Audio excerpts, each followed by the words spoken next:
Hello everyone, এটা 23শে এপ্রিলের একটা মিনি ভ্লগ। সকালটা শুরু হয়েছিল ভীষণ সুন্দর একটা মিষ্টি হাসি দিয়ে। আমার ছোট কাকিমা সকাল সকাল এতগুলো ধূত্রফুল দিয়ে গেছিলো মাকে পুজো করার জন্য।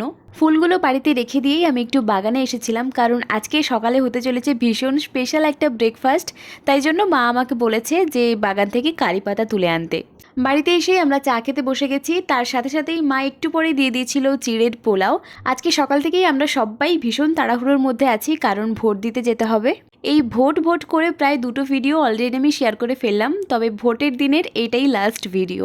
যাই হোক, তাড়াহুড়ো করে তো রেডি হলাম, আর রেডি হয়েই আমরা সবাই মিলে একসাথে ভোট দিতে গেছিলাম। আর এই একসাথে যে কাজগুলো হয় না, সেগুলোতেই আমার সব থেকে বেশি মজা লাগে। যাই হোক, ভোট দিয়ে এসে তো আমরা সবাই ভীষণ টায়ার্ড হয়ে পড়েছি, কারণ সেদিন ছিল ভীষণ পরিমাণে রোদ আর গরম। আগের বছর হাতে দেওয়া ভোটের কালি প্রায় 1 মাস পর্যন্ত ছিল, দেখা যাক এবছর কতদিন স্টে করে। বিকেলের দিকে মা বানিয়েছিল আম পান্না, যেটা প্রথমবার বানিয়েছিল, কিন্তু হয়েছিল ভীষণ টেস্টি। এই গরমে তোমরাও অন্তত একবার আম পান্না ট্রাই করে দেখতে পারো। আর রাতে হয়েছিল এই গরমের জন্য সব থেকে বেস্ট খাবার, জল ঢালা ভাত আর আলু ভাতে, যেটা চানাচুর দিয়ে মাখা হয়েছিল, সাথে ছিল মুসুর ডালের বড়া। That's it for today's video. আজ আসছি।